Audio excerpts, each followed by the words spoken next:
നമ്മളെല്ലാവരുടെയും ലൈഫിൽ നമുക്ക് സംസാരിക്കാൻ താല്പര്യമില്ലാത്ത കുറച്ച് ആളുകളുണ്ടായിരിക്കും. ഇത് നമുക്ക് അവരോട് എന്തെങ്കിലും ദേഷ്യമോ അതല്ലെങ്കിൽ അവരോട് എന്തെങ്കിലും ഇഷ്ടക്കേടുള്ളത് കൊണ്ടോ ഒന്നുമല്ല നമുക്ക് അവരോട് സംസാരിക്കാൻ താല്പര്യമില്ലാത്തത്. അതല്ലെങ്കിൽ നമ്മളൊരു ഇൻട്രോവേർട്ട് ആയതുകൊണ്ടോ ഒരു സോഷ്യൽ ആങ്സൈറ്റി ഉള്ളത് കൊണ്ടോ അതുമല്ല. പക്ഷെ നമ്മൾക്ക് അവരോട് സംസാരിക്കാൻ ഒരു താല്പര്യമുണ്ടാവില്ല, അല്ലെങ്കിൽ നമ്മളതിനെ മെനക്കെടില്ല. ഈ സംഭവം എന്ന് പറയുന്നത്, ഇത് നമ്മൾ ഈ സംസാരിക്കാൻ താല്പര്യമില്ലാത്ത ഈ ആളുകൾ ഉണ്ടാവുക മിക്കവാറും നമ്മുടെ കുടുംബത്തിൽ തന്നെ പെട്ട ആരെങ്കിലും ആയിരിക്കും. അതല്ലെങ്കിൽ നമ്മളെക്കാൾ വയസ്സിന് മൂത്തതായിട്ടുള്ള നമ്മളൊരു ചെറിയ ബഹുമാനം കൊടുക്കുന്ന ആരെങ്കിലുമൊക്കെ ആയിരിക്കും.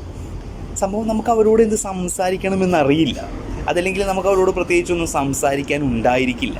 അതാണ് ഇതിൻ്റെ ഏറ്റവും വലിയ കാര്യം. അതല്ലാണ്ട് മറ്റൊന്നുമല്ല. നമുക്ക് ചിലപ്പോൾ എന്തൊക്കെയാണ് വിശേഷങ്ങൾ, എന്തൊക്കെയാണ് ചെയ്യുന്നത്, ഇന്നതൊക്കെയാണ്, അതിനപ്പുറം ആ സംസാരം നീട്ടിക്കൊണ്ടുപോകാനും നമുക്ക് സാധിക്കത്തില്ല.